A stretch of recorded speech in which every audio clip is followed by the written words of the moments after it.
La tuti' minhuma khasman wala hakama fa anta ta'rifu kaidal khasmi wal hakami. Al-Imam Al-Busiri dalam burdahnya mengatakan, setan dan hawa nafsu, apapun masukan dia jangan dengerin, baik itu masukan ajakan yang buruk ataupun ajakan yang baik.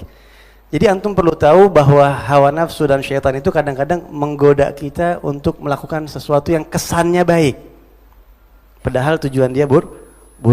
Contoh, ente mau ngapain ngajar, ente kalau ngajarin ntar takutnya nggak ikhlas, dicium tangan orang, ente belum siap sekarang. Mendingan ente persiapin dulu hati ente, ya. Kan ngajar itu kan, wah, disanjung-sanjung orang, dicium tangan sama orang, dikasih hadiah ini itu. Nanti ente bagaimana keikhlasan ente kalau kayak begitu? Ente nggak bakal ikhlas karena Allah Subhanahu Wa Taala. Kalau ente ngajar nggak ikhlas, gimana ente di hadapan Allah? Ente ria udah karena ini. Kalau itu setan ngomong indah gak?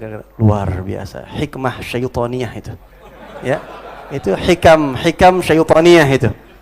Atau bahkan setan kadang-kadang berbisik, ente jangan ceramah tentang keturunan Nabi melulu dong, ente kan Habib, nanti orang ngira ente gila hormat loh.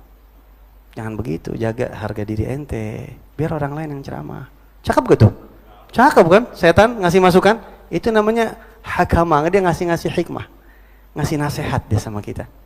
Tapi tujuannya baik apa buruk? Buruk, biar umat nggak ngerti terus. Ana pernah ketemu sama satu orang yang ana nggak bisa ceramah sekarang, ana nggak mau ngajar sekarang. Dulu nih, ini kurang lebih 2004-2005 ana ketemu orang yang seperti ini. Ya, nggak bisa ana ceramah. Kenapa? Ana takut ngarepin amplop. Ana ceramah ngarepin amplop, hilang dong. Ana pengen usaha dulu. Pengen dagang, ntar udah kaya baru ada dakwah. Cakep gitu? Cakep kan? Ya. Sampai sekarang nggak dakwah, nggak kaya soalnya. Kesian. Ya Allah, lu dakwah kagak, kaya kagak. La din wala dunya, ana bilang akhirat tuh. Jadi itu kalau bahasa pepatah orang Arab mengatakan man syawar magatal. Kalau bahasa mafia ini mafia nih, ya. Bunuh dulu baru pikirin. Mafia kan kalau mau eksekusi, matiin dulu nih orang. Ntar kita pikirin bagaimana caranya selamat begitu. Kita eksekusi dulu, ibadah dulu. Udah. Jangan nungguin ikhlas. Siapa yang pantas amar ma'ruf nahi munkar setelah Rasulullah meninggal? Siapa yang pantas? Siapa yang pantas amar ma'ruf nahi munkar setelah Khulafa ar-Rasyidin? Setelah Al-Faqih Al-Muqaddam? Siapa yang pantas ngajar begini? Setelah Al-Imamul Haddad pada meninggal semuanya? Siapa yang pantas? Pantas. Wallahi ana sendiri ngerasa malu ngajar nih, malu, apalagi pakai imamah. Malu banget pakai gamis. Ya Allah, kayak alim banget gue ya. Malu. Lebih baik kita jalanin ngajar sambil merasa malu, nggak pantas, daripada ada orang, gue mah sebenarnya bisa ngajar. Ilmu gue sebenarnya mah cukup. Gue tahu tuh hadis. Cuma gue mah nggak mau begini. Sebenarnya pantasan gue. Dia nggak ngajar, merasa lebih baik daripada yang ngajar tapi merasa dia banyak kekurangan. Itu satu. Yang kedua, ya, untuk urusan keikhlasan, ikhlas itu nggak ada yang tahu kecuali Allah. Kapan kita merasa kita ikhlas, hancur amal kita. Habib Abdullah Al-Haddad, Sahib Ratib, di dalam kitabnya Risalatul Mu'awanah mengatakan, saya tidak menjamin diri saya ikhlas menulis kitab ini. Saya tidak menjamin diri saya ikhlas menulis kitab ini.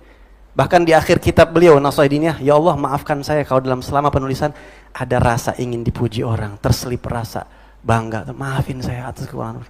Walhal itu ternyata terbukti nggak ada dengan kitabnya barokah dibaca sampai sekarang. Kalau ada tujuan selain Allah nggak bakal masuk. Begitu. Jadi buat yang ngajar, ini nasihat buat Al-Faqir, ya buat saya, yang ngajar jangan nungguin pantas. Apa yang ente bisa ajarin sama orang. Apa yang ente bisa dakwah, ente bikin status sama orang. Karena tujuan utama setan itu supaya ajaran ini nggak sampai ke kuping orang. Gitu. Itu tujuannya dengan nasihat-nasihat yang baik tadi. Sampaiin udah, sampai tulis, kerjain, amal. Habis itu minta, ya Rabb, saya nggak tahu amal saya ikhlas apa enggak. Nggak tahu. Kalau antum tanya sama ana, Bib, antum kira-kira ikhlas atau nggak tahu? Karena nggak tahu, mungkin nggak ikhlas. Ana rasa-rasa kayaknya udah hancur-hancuran.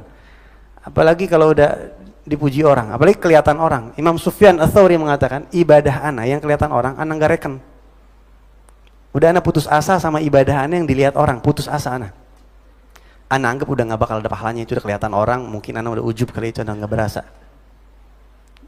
Yang anak harapin ibadahannya nggak kelihatan sama orang, itu pun nggak tahu bagaimana. Jadi udah jalan aja, ya berjalan aja terus, dan jangan menunggu ikhlas, jangan menunggu rapi. Terakhir sering saya kutip kata-kata Al-Imam Ibnu Athaillah As-Sakandari yang dikutip sama Al-Habibullah Al-Haddad di kitabnya Adab Sulukil Murid. Beliau mengatakan, siru ilallahi urjan wa makasir. Terus berjalan menuju Allah walaupun harus pincang-pincang. Walaupun kamu harus makasir, pecah-pecah, babak belur. Kita jalan menuju Allah nih, ibadah. Ntar kena digodain setan jadi ria, diiniin. Terus jalan. Nggak bisa lari, ente jalan. Jalan susah, berat nih, godaannya banyak, merangkak. Ya. Wala tantadhiru sihah, jangan nunggu bener. Terus ente sekarang kok udah ngajar? Udah bener soalnya sekarang alhamdulillah, hancur malahan. Wala tantadhiru sihah fa inna intidhara sihah batalah, karena nunggu bener itu kedunguan. Habibullah Haddad juga mengatakan, ente mau ibadah baca ratib nih, ana nggak bisa tiap malam kayaknya baca ratib, jadi nggak usah dah, itu dungu, bodoh, baca aja udah. Bisa istiqomah apa enggak, yang dimulai dulu.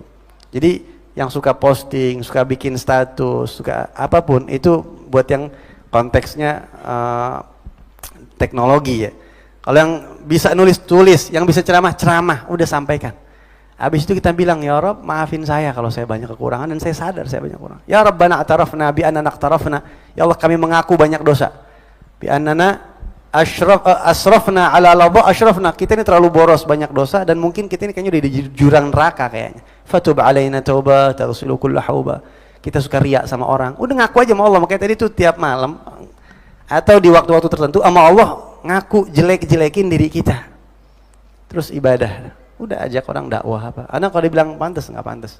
Pakai imamah ini, anak pakai imamah ini disuruh sama guru anak, ya, disuruh nanti mulai sekarang pakai imamah. Iya Ustaz, berat banget, udah disuruh diilbas, anak masih nakal, kadang-kadang nggak pakai imamah. Rupanya guru kita perhatiin, sampai kapan nanti nggak mau nurut sama anak, begitu ya. Ya akhir Ustaz, anak merasa ngapa, anak datang, anak nggak pantas, nggak ada yang pantas. Nggak ada yang pantas. Kita semua ya udah ngejalanin, udah ini begini bisanya udah kita. Justru begitu kita merasa pantas dan bisa, hancur.